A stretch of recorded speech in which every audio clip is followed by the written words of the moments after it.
솔로몬 왕이 죽고 나서 이스라엘이 남과 북으로 나뉘어집니다.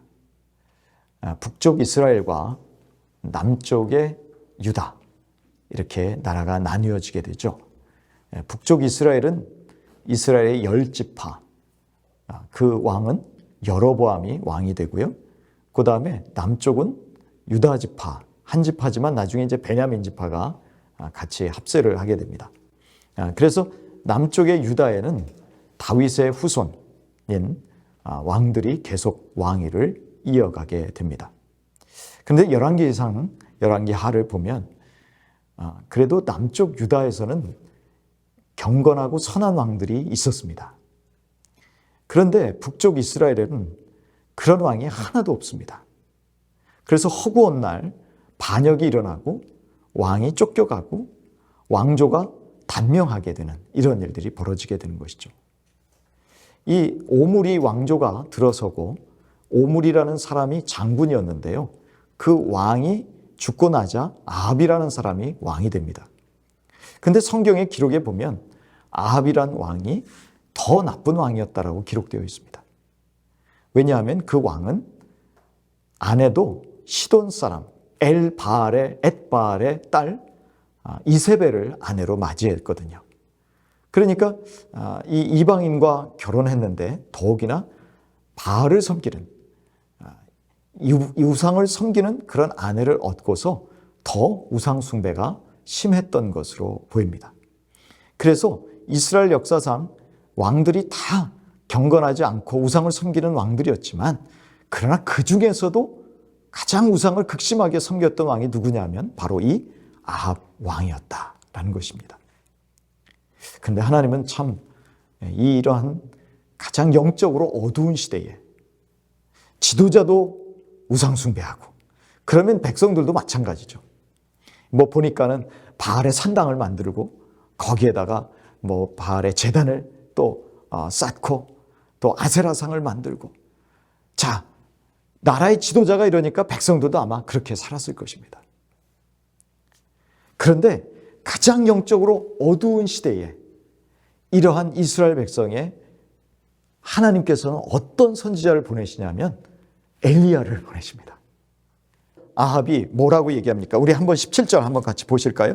17절의 말씀을 한번 같이 다시 한번 읽어보겠습니다. 엘리야를 볼 때에 아합이 그에게 이르되 이스라엘을 괴롭게 하는 자여 너냐? 지금 아합의 입장에서는 뭐냐면은 17장 1절에 엘리야가 뭐라고 얘기를 하고 갔냐면은 아합 왕에게 내 말이 없으면 여기에 비가 내리지 않을 것입니다 라고 얘기했다. 그랬더니 진짜 얼마 동안 비가 안 온 거예요? 3년, 정확하게는 3년 6개월입니다. 그러니까 아합의 입장에서는 지금 백성들도 다 굶어 죽게 되는 상황이죠. 또 오늘 이 말씀에 보니까는 자기가 기르는 짐승들마저 다 죽게 됐어요. 목말라서 죽게 됐어요. 굶어서 죽게 됐어요. 그래서 뭐라고 엘리야를 만나자마자 말합니까? 괴롭게 하는 자가 너냐. 근데 이러한 아합의 말에 대해서 엘리야가 뭐라고 말하는지 우리 18절 다시 한번 읽어보겠습니다. 그가 대답하되 내가 이스라엘을 괴롭게 한 것이 아니라 당신과 당신의 아버지의 집이 괴롭게 하였으니 이는 여호와의 명령을 버렸고 당신이 바알들을 따랐습니다. 여러분, 하나님께서 쓰시는 종들의 특징은 뭐냐면은 아무리 왕이라도 할 말은 하는 거예요. 근데 그 말이 내 말이 아니에요. 내가 하고 싶은 말이 아니라 뭐예요? 하나님의 말이에요. 지금 엘리야가 하는 말은 자기 말이 아니라 하나님의 말씀을 전하는 거죠. 뭐라고 말합니까? 내가 이스라엘을 괴롭게 한 게 아니라 당신이 이스라엘을 괴롭게 한 것이요. 왕, 당신 때문에 이스라엘 백성이 지금 괴로움을 당하는 것입니다 라는 것이죠. 이유가 뭡니까? 바로 아합이 우상을 섬겼기 때문입니다. 하나님의 명령을 따르지 않고 우상을 섬겼기 때문에 당신이 바알들을 따랐습니다. 그래서 당신 때문에 지금 백성들이 고통을 당하고 있습니다 라고 말하는 것이죠. 그랬더니 이 아합이 더 이상 얘기를 안 해요. 아마 마음이 찔렸던 모양이에요. 예.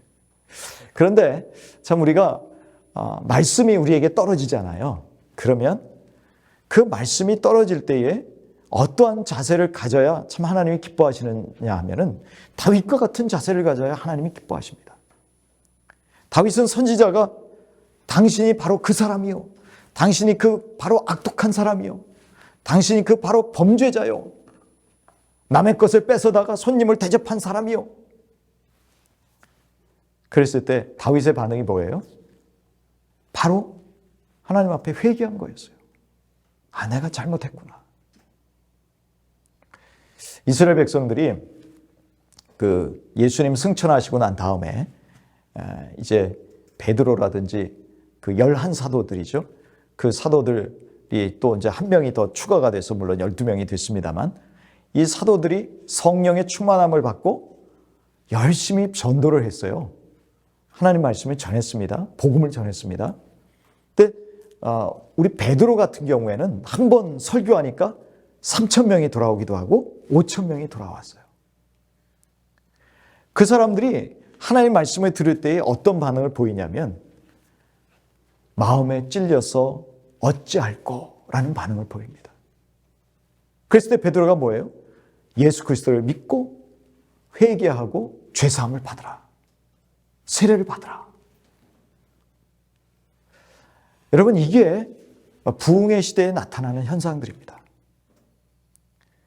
하나님께서 말씀하실 때에 그것이 나에게 주시는 말씀이구나. 받아들이고 바로 즉각적인 반응을 보일 수 있게 되기를 바랍니다. 여러분의 신앙이 제 궤도에 올라왔는지 안 올라왔는지를 알려면 날마다 우리 말씀 읽잖아요. 그런데 말씀 읽고서 그 말씀이 나에게 찔림이 올 때 그것을 바로 하나님 앞에 올려드리면서 제가 잘못했습니다. 그게 신앙이 제 정상에 있는 사람입니다. 정상적인 사람입니다. 오늘 아합 같은 경우에는 그 마음이 조금 찔리긴 했던 것 같지만 그러나 무릎 꿇고 회개하지 않습니다. 하나님 앞에 했다고 자백하지 않습니다. 영적으로 완악한 상태에 있는 것이죠. 자, 이때 엘리야가 이런 말을 합니다. 19절의 말씀 우리 같이 한번 읽어보겠습니다. 그런즉 사람을 보내 온 이스라엘과 이세벨의 상에서 먹는 바알의 선지자 450명과 선지자 450 결멜산으로 모아 내게로 나오게 하소서. 하나님의 계획은 뭐냐면 엘리야를 보내서 하나님이 어떻게 하시려고 하냐면은 1절을 보면 알 수 있듯이 하나님이 비를 내리려고 하세요, 지금. 그렇다고 이스라엘 백성이 우상 숭배하던 사람이 아합이나 백성들이 변했습니까? 안 변했어요. 그런데도 3년 6개월 동안 지금 비가 없이 너무 힘들게 사니까 하나님이 비를 내려주려고 하세요. 그런데 비를 내려주려고 하면 아합이나 또 이스라엘 백성이 하나님 앞에 회개하고 하나님과의 바른 관계 속으로 들어와야 하나님이 비를 내려주실 거 아니에요. 물론 어떤 때는 하나님께서 그냥 자비와 긍휼을 베풀어 주셔서 하나님이 비를 내려주실 때도 있습니다. 그러나 하나님께서는요, 우리가 변화되기를 원하시죠.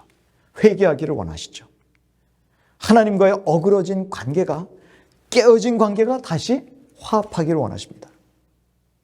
그래서 하나님께서 내신 방법이 있어요. 450명을 다 데려와. 바알의 선지자 450명 다 데려와라. 아세라의 선지자 400명 데려와라. 도한 몇 명입니까? 850명이잖아요. 그런데 아세라의 선지자는 안 온 것 같아요. 보니까 바알의 선지자들만 450명 여기에 온 것 같습니다. 하나님께서 비를 내리시기 전에 먼저 불을 내리시려고 하세요. 그래서 하나님께서 이 계획을 말씀해 주시고 계시다라는 것이죠. 다시 한번 이 하나님의 계획이 어떤 것이냐면, 자, 20절부터 24절까지 다시 한번 우리 읽어보도록 하겠습니다. 20절부터 24절. 아합이 이에 이스라엘의 모든 자손에게로 사람을 보내 선지자들을 갈멜산으로 모으니라. 엘리야가 모든 백성에게 가까이 나아가 이르되 너희가 어느 때까지 둘 사이에 머뭇머뭇하려느냐. 여호와가 만일 하나님이면 그를 따르고 바알이 만일 하나님이면 그를 따를지니라 하니 백성이 말 한마디도 대답하지 아니하는지라. 엘리야가 백성에게 이르되 여호와의 선지자는 나만 홀로 남았으나 바알의 선지자는 450명이로다. 그런즉 송아지 둘을 우리에게 가져오게 하고 그들은 송아지 한 마리를 택하여 각을 떠서 나무 위에 놓고 불은 붙이지 말며 나도 송아지 한 마리를 잡아 나무 위에 놓고 불은 붙이지 않고 너희는 너희 신의 이름을 부르라. 나는 여호와의 이름을 부르리니 이에 불로 응답하는 신 그가 하나님이니라. 백성이 다 대답하되 그 말이 옳도다 하니라. 하나님의 계획은 뭡니까? 비를 내리기 전에 먼저 불을 내리시는 거예요. 근데 불을 내릴 때 하나님께서 다 짜놓은 계획이 있어요. 이게 엘리야 머릿속에서 나온 계획이 아니에요. 하나님의 계획이에요. 그런데 하나님은 이 송아지를 딱 2마리를 잡아다가 각을 떠가지고 제단을 각각 만들어서 놓은 다음에 거기에다가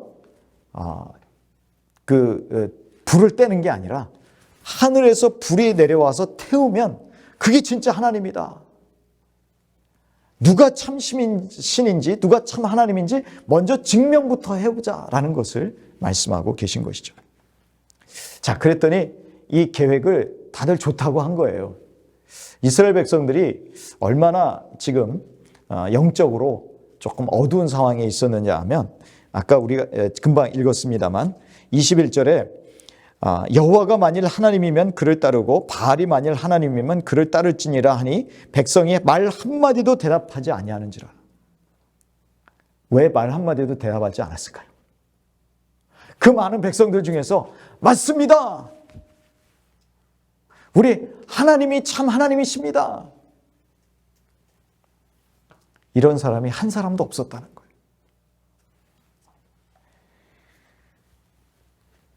그 신앙이 아마 뜻도 미지근한 신앙이 아니었을까 생각합니다. 저와 여러분의 신앙은 뜨거운 신앙이었으면 좋겠어요. 그래서 그러한 말이 들려올 때 그렇습니다. 하나님만이 참 하나님이십니다. 라고 외치고 나갔으면 얼마나 좋겠습니까?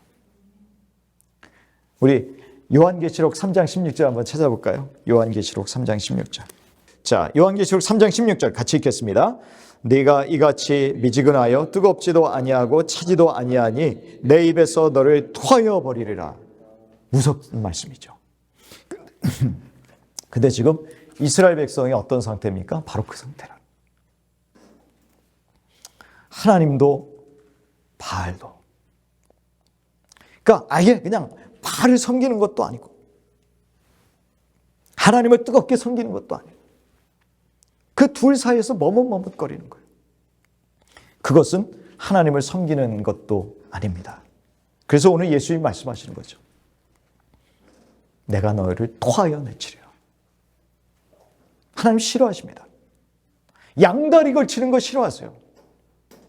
이스라엘 백성의 가장 큰 죄는 뭐냐면은 하나님만을 섬긴 것도 아니고 바알만을 섬긴 것도 아니고 이방신만을 섬긴 것도 아니고 항상 둘을 같이 섬겼다는 데 문제가 있는 거예요. 어떤 때는 하나님 앞에 가서 기도하고 제사 드리고 어떤 때는 바알신 앞에 가서 제사 드린 것이죠. 어떤 때는 점쟁이한테도 찾아가고 무당한테도 찾아가고 어떤 때는 기도원에 가서 기도도 하는 것이죠. 하나님은 그러한 모습을 뭐예요? 가장 싫어하십니다. 가증히 여기십니다. 둘 중에 하나 택해. 이런 것이죠. 엘리야가 불로 응답하는 신 그가 하나님이시니라. 백성이 대답하되 24절에 보니까 그 말이 옳도다. 아니 그동안에 하나님께서 이스라엘의 역사 가운데 얼마나 많은 기적을 베풀어 주셨어요. 홍해가 갈라졌죠. 요단강이 갈라졌죠. 여리고성이 저절로 우르르 무너져 내렸죠. 여호수아의 정복 전쟁 때 어떻습니까? 태양아 머물러라 했더니 태양이 머물렀어요. 만나를 40년 동안 먹이고 200만 명이 넘는 사람들을 우리 하나님께서 매일 먹이셨어요. 여러분 이스라엘 백성은요 기적과 함께 살았던 백성들입니다. 축복의 사람들입니다. 그런데도 안 믿는 거예요. 그래서 지금 뭐라고 말합니까? 그래요. 불로 태우는 그분이 진짜 하나님이지. 기적을 보면 믿겠다는 거예요. 저와 여러분도 그럴까요? 하나님, 나한테 이 기적을 베풀어 주셔야 내가 하나님 제대로 믿겠습니다. 하나님 응답해 주셔야 제가 믿겠습니다. 그럼 그동안에 하나님께서 말씀하신 건 뭔데요? 여러분, 기적을 따라가는 신앙인은요, 제가 장담하건대 어린 신앙일 경우가 많습니다. 자꾸만 어떤 기도하는 사람들 쫓아가서 그 사람이 뭔가 이적을 행하는 것, 또 그 사람이 뭔가 사람들 앞에서 그 능력을 행하는 것, 이런 것들을 자꾸 따라가는 분들을 보면은 성숙한 신앙인들은 제가 별로 찾아볼 수 없어요. 자꾸 기적을 추구하는 분들은 아직도 영적으로 연약한 분들이 많더라고요. 그런데 자꾸 기적을 추구하다 보면 어때요? 기적이 자꾸 일어나야 돼요. 근데 생각해 보세요. 이스라엘 역사상에서 우리 하나님께서 이스라엘 백성들에게 기적을 베푸시는 게 늘 기적이 일어났습니까? 아니에요. 열재앙도 주시고 만나도 주시고 메추라기도 주시고 그랬지만, 그러나 이스라엘 백성이 어느 정도 안정이 됐을 때는 그 다음부터는 기적을 안 주셨어요. 그 다음부터는 뭐예요? 그냥 내가 지금까지 기적을 행했으니까 그러한 기적을 행한 나 하나님을 믿고 따라와, 그거죠. 이미 기적은 성경에 다 기록되어 있어요. 그러니까 기록되어 있는 하나님 말씀을 보고 기적의 하나님을 믿고 따라오라는 거예요. 우리 예수님이 그 도마에게 그렇게 말씀하시잖아요. 도마가 예수님 부활하셨을 때에 그 제자들과 말씀 나누실 때에 도마가 없었거든요. 그러니까 도마가 나중에 제자들이 예수님 부활하셨어, 그러니까 뭐라고 얘기해요? 난 못 믿겠는데? 내가 예수님 만져보기 전까지, 창자국 또는 못자국 만져보기 전까지는 내가 못 믿겠어. 그랬을 때 예수님이 나중에 나타나셔서 도마에게 뭐라 그러세요? 안 보고 믿는 자가 복이 있다 그러시죠. 우리는 말씀을 통해서 이미 모든 기적이 일어난 것을 믿었다면 내 지금의 상황에서 기적이 안 일어나도 우리 하나님 믿을 수 있어야 합니다. 그게 참 믿음입니다. 그런데 지금 이스라엘 백성은 뭐예요? 겨우 기적이 일어나는 것을 보면서 그제야 반응하는 거예요. 그전에는 아무 반응이 없었어요. 자, 그리고 나서 바알의 선지자들이 한 6시간 동안 난리를 친 거예요. 불 내려달라고. 여러분, 바알이라는 사람이요, 태양신이기도 합니다. 그러니까 얼마나 이 바알을 섬기는 제사장들 입장에선 좋았겠어요. 야, 우리 바알신이 태양신이니까 바로 불을 내려주셔가지고 이 제물들을 다 태울 거야. 얼마나 기대를 했겠어요. 그런데 정오가 지나도 또 이 소제 드릴 때, 하나님 앞에 소제 드릴 때가 한 3시쯤 된다고 그래요. 그러니까 거의 한 6시간이 지난 거죠. 그때까지 아무런 반응이 없는 거예요. 불이 안 내려와요. 그러니까 어떻게 합니까? 막 자해를 하는 거예요. 그러니까 이방에 있는 사람들 같은 경우에는 막 자기 피를 흘리면서 그렇게 그것도 하나의 어떤 그 신을 자극하는 의식이었다고 그래요. 그런데 아무런 자극이 없습니다. 아무런 징조가 없습니다. 불이 내려가지 않습니다. 한 6시간 넘게 그렇게 기도한 것이죠. 자, 그랬더니 엘리야가 이제 이스라엘 백성들을 쫙 모읍니다. 아마 이랬을 것 같아요. 야, 봤지? 아무리 쳐다봐야 불 안 내려와. 이제 진짜 하나님 앞에 가자. 그런 마음으로 백성들을 모은 거예요. 자, 그래서 30절에 보니까 제일 먼저 한 게 뭡니까? 그가 무너진 여호와의 제단을 수축하되. 여러분, 제단은 왜 있습니까? 왜 제단이 있는 거죠? 하나님 앞에 용서함 받으려고. 회개하라고 제단이 있는 거예요. 그리고 회개했을 때 하나님과의 관계가 정상적이 되는 거예요. 엘리야가 백성들에게 초청한 것은 그것이죠. 야, 너희들이 지금까지 하나님도 섬기는 것도 아니고 제대로 우상을 섬기는 것도 아니고 우상도 섬기고 하나님도 섬기고 했던 이러한 죄에서 이제는 벗어나서 회개하고 이제 하나님만을 섬기자. 그동안에 잘못했던 거 회개하고 하나님 앞에 이제 제대로 한번 살아보자라고 초청을 한 것입니다. 그래서 이스라엘 아들들의 12명과 같이 12개의 돌을 취해서 제단을 쌓은 것이죠. 자, 이제 그 제단을 쌓고 그 다음에 어떻게 합니까? 도랑을 만듭니다. 15리터 정도 곡식이 들어갈 만한 도랑을 쫙 만들어요. 이미 제물은 올려져 있어요. 그 다음에 33절에 보니까 뭐라고 되어 있습니까? 통 넷에 물을 채워다가 번제물과 나무 위에 부으라. 불이 내려오면 물이 있으면 잘 안 타겠죠. 그렇죠? 그런데 엘리야는 뭐라고 말합니까? 물을 통 넷에다가 부어라. 이게 2번 더 반복됩니다. 그러니까 전부 몇 통의 물을 붓는 거예요? 12통의 물을 붓습니다. 그랬더니 도랑의 물이 흥건했다라고 되어 있어요.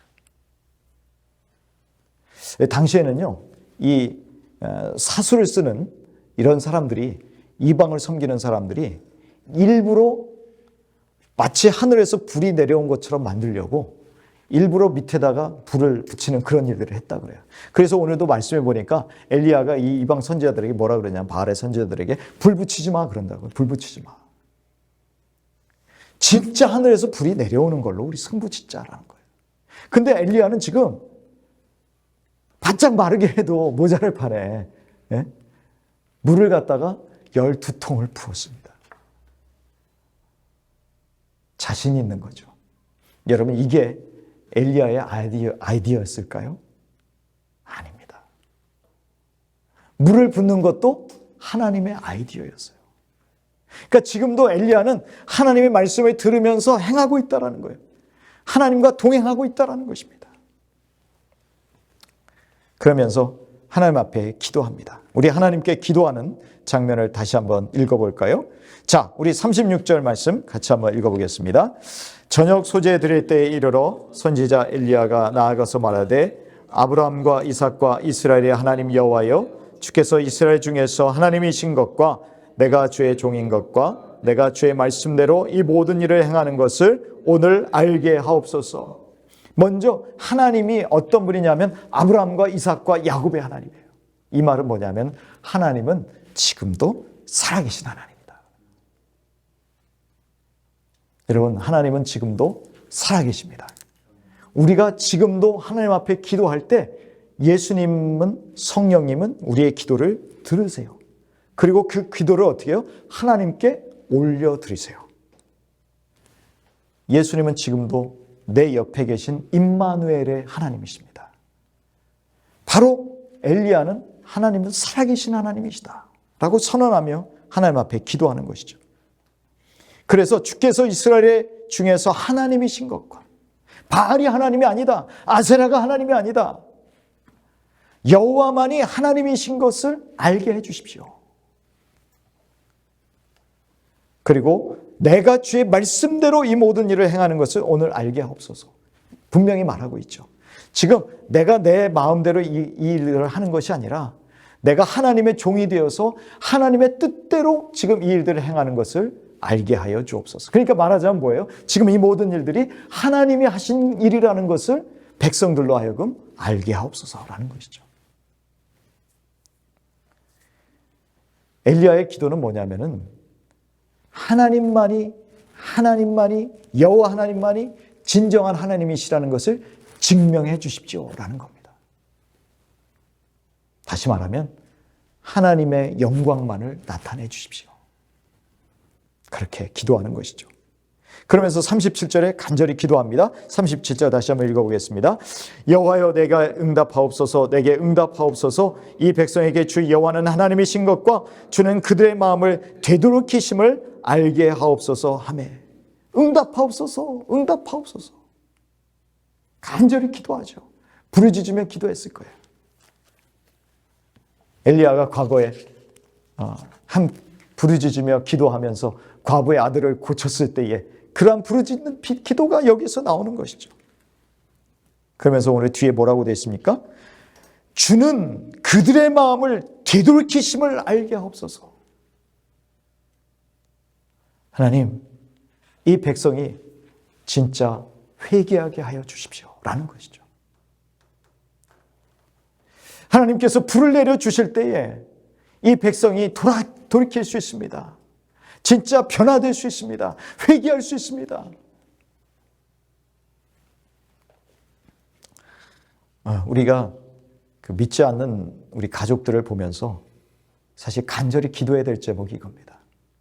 하나님, 우리의 엄마 아빠 하나님을 아직도 거부하고 있습니다. 하나님을 아직 믿지 못하고 있습니다.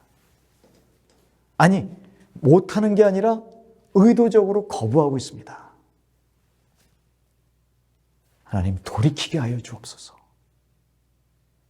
참 회개의 역사가 일어나게 하여 주옵소서. 아멘. 엘리야는 간절한 마음으로 그렇게 기도하는 것이죠. 사랑한다면 어떻게 해요? 하나님, 우리 엄마 아빠 건강하게 잘 살게 해주세요. 노후 편안하게 살게 해주세요. 진짜 부모님을 사랑한다면 그 기도보다도 더 우선해야 될 기도가 뭔지 아십니까? 하나님, 돌이키게 해주세요. 회개하게 해주세요. 내가 진짜 자녀를 사랑한다면, 내 형제 자매들을 사랑한다면 진짜 마음속에서 간절하게 외쳐야 될 기도가 뭐냐면 돌이키게 하여 주십시오. 누구에게로? 하나님께로. 누구에게로? 예수님께로. 돌이키게 하여 주옵소서. 엘리야가 바로 그렇게 기도하는 것입니다. 왜냐하면 돌이키고 회개하는 것이 가장 좋은 거니까. 여러분 믿으십니까? 우리가 이렇게 경제적으로 윤택하게 잘 살고 또 승진하고 또 나름대로 세상에서 성공하는 것, 그거보다 더 좋은 게 뭐냐? 하나님께 돌이켜서 하나님과 좋은 관계를 맺으면서 하나님을 아버지라 부르고 하나님과 부자 관계를 누리면서 그렇게 살아가는 것이 가장 좋은 것이다라는 거죠. 그래서 이스라엘 백성들이 되돌이켜야 되는 것이에요. 그랬더니 어떤 일들이 일어납니까? 38절 우리 같이 읽겠습니다. 이에 여호와의 불이 내려서 번제물과 나무와 돌과 흙을 태우고 또 도랑의 물을 핥은지라. 다 태워버렸어요. 물을 아무리 부었어도 위에서 불이 내려와서 다 태워버렸습니다. 그랬더니 그제서야 백성이 고백하는 거예요. 보실래요? 39절 같이 읽습니다. 모든 백성이 보고 엎드려 말하되 여호와 그는 하나님이시로다. 여호와 그는 하나님이시로다 하니. 그때서야 진짜 하나님이시구나. 여호와가 하나님이시구나.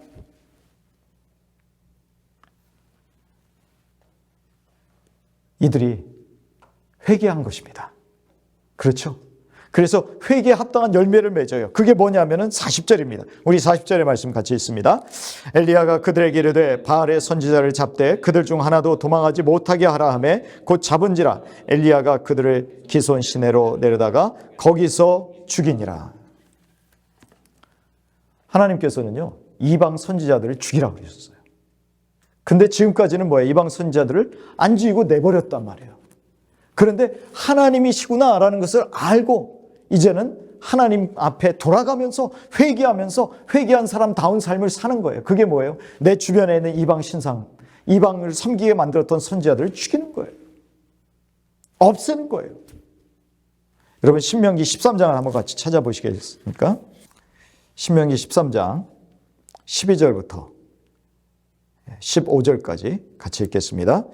내 하나님 여호와께서 내게 주어 거주하게 하시는 한 성읍에 대하여 내게 소문이 들리기를 너희 가운데서 어떤 불량배가 일어나서 그 성읍 주민을 유혹하여 이르기를 내가 못하던 다른 신들을 우리가 가서 섬기자 한다 하거든 너는 자세히 묻고 살펴보았어. 이런 가증한 일이 너희 가운데 있다는 것이 확실한 사실로 드러나면 너는 마땅히 그 성읍 주민을 칼날로 죽이고 그 성읍과 그 가운데 거주하는 모든 것과 그 가축을 칼날로 진멸하고. 뭐라 그래요? 죽이라 그러잖아요. 이 말씀은 우리에게 어떤 의미로 다가옵니까? 내 주변에 나를 유혹하고 죄악에 빠지고 하나님을 섬기지 못하는 모든 것들이 있다면 다 제거하라는 것이죠. 하나님을 섬기지 못하게 만드는 취미, 습관, 나의 야망, 욕심, 탐욕 다 제거하라는 것입니다. 뿌리째 뽑아라라는 것입니다. 우리가 부흥의 때가 되면요, 놀라운 일들이 일어납니다. 놀라운 일들 중에 가장 중요한 일들이 뭐냐면 기적도 일어나지만 회개가 일어난다는 거예요. 부흥의 때는 회개가 일어나요. 그래서 우리 평양 대부흥성회 때 우리 길선주 목사님이 뭐라고 회개합니까? 내가 내 친구가 자기의 가족들을 잘 돌봐달라고 죽으면서 유언을 했는데 그 돈을 갖다가 내가 착복했습니다.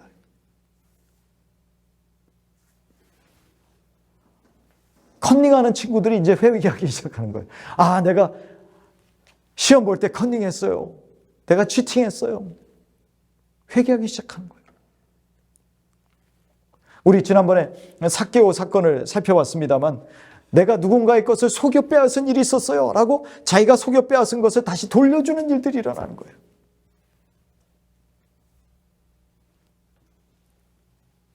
내가 간음을 저질렀습니다. 회개하는 일들이 일어나는 거예요. 여러분, 이것이 바로 하나님께서 기뻐하시는 회개의 열매입니다. 뿌리 뽑는 거죠. 41절에 같이 한번 보실까요? 41절과 42절을 같이 읽겠습니다. 엘리야가 아합에게 이르되 올라가서 먹고 마시소서. 큰 비 소리가 있나이다. 아합이 먹고 마시러 올라가니라. 엘리야가 갈멜 산 꼭대기로 올라가서 땅에 꿇어 엎드려 그의 얼굴을 무릎 사이에 넣고. 여러분, 하나님께서 지금 우리 18장 1절에서 보셨듯이 하나님의 계획은 무엇입니까? 비를 내려주시는 겁니다. 그런데 하나님은 비를 내려주시기 전에 먼저 불부터 내려주셨어요. 왜요? 하나님만이 비를 내려주시는 분이라는 것을 알게 하기 위해서. 그리고 이스라엘 백성들로 하여금 하나님께 돌이키는, 회개하는 일들을 하나님께서 일으키시기 위해서 불을 먼저 내려주신 것입니다. 그 다음에 하나님은 비를 내려주셔야 돼요. 하나님이 비를 내려주셔야 된다는 것을 알고 있는 엘리야가 어떻게 합니까? 하나님께 기도하는 거죠. 아, 이제 불 내려주셨으니까 하나님 이제 비 내려주실 줄 믿습니다 라고 팔짱 끼고 있지 않았습니다. 엘리야는 비를 내려주시는 하나님의 계획을 알았기 때문에, 그 계획을 알았기 때문에 가만히 있는 것이 아니라 그 계획을 알았기 때문에 기도하는 거예요. 어떻게 기도해요? 갈멜 산 꼭대기로 올라가서 땅에 꿇어 엎드려 그의 얼굴을 무릎 사이에 넣고. 얼마나 이게 힘들어 보여요, 이 자세가. 근데 이 자세는 무슨 의미입니까? 간절히 기도하는 거예요. 간절히 기도하는 거예요. 그래서 자기 사환에게 바다 쪽을 보게 합니다. 이 바다 쪽은 이제 지중해를 말해요. 지중해 쪽을 바라보면서 뭔가 올라오냐 바라보게 합니다. 일곱 번까지 그렇게 해요. 그랬더니 일곱 번째 어떻게 합니까? 손만한 구름이 올라오나이다. 그 징조가 있을 때 아합에게 가잖아요.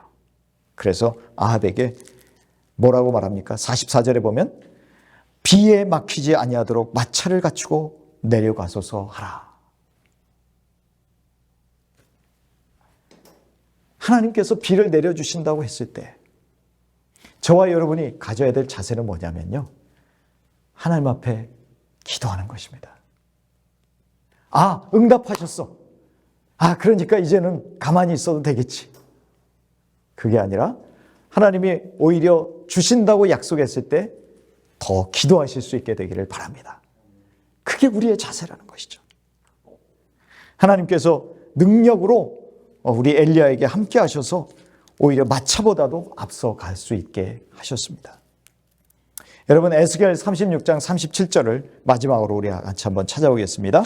에스겔 36장 37절입니다. 이스라엘 백성이 포로로 잡혀가고 황폐한 과정 가운데 있었지만 이제 하나님이 회복해 주시겠다는 거예요. 자, 회복의 말씀이 쭉 나왔어요. 그리고 나서 37절의 말씀이 나옵니다. 같이 읽겠습니다. 주 여호와께서 이같이 말씀하셨느니라. 그래도 이스라엘 족속이 이같이 자기들에게 이루어 주기를 내게 구하여야 할지라. 내가 그들의 수요를 양떼같이 많아지게 하되. 38절. 제사 드릴 양떼 곧 예루살렘이 정한 절기의 양무리 같이 황폐한 성읍을 사람의 때로 채우리라. 그리한즉 그들이 나를 여호와인 줄 알리라 하셨느니라. 여기서도 여호와인 줄 알리라 나오죠. 근데 하나님이 그 이전에 내가 회복시켜 줄게 다 약속하셨어요. 그런데도 어떻게 해요? 기도해야 된다. 언제까지 기도할까요? 응답이 올 때까지, 징조가 올 때까지, 비가 쏟아질 때까지. 여러분, 그렇게 기도 응답 받으시는 저와 여러분 되시기를 바랍니다. 이렇게 부흥의 때가 우리에게도 다가왔으면 좋겠어요. 자, 우리 말씀을 정리하겠습니다. 늘 하나님의 부흥의 때는 우리가 돌이킬 때라는 것을 기억하시길 바랍니다. 하나님 앞에 돌이킬 때. 뜻도 미지근하지 않은 상태에 있다가 이제는 뜨겁게 하나님 앞에 돌아갈 때 하나님께서 하나님만을 붙드는 그 사람들, 회개에 합당한 열매를 맺는 사람들에게 오늘도 기적을 베푸시고 또 비를 내려주시고 성령의 은혜를 허락하신다라는 것을 꼭 기억하시기를 바랍니다.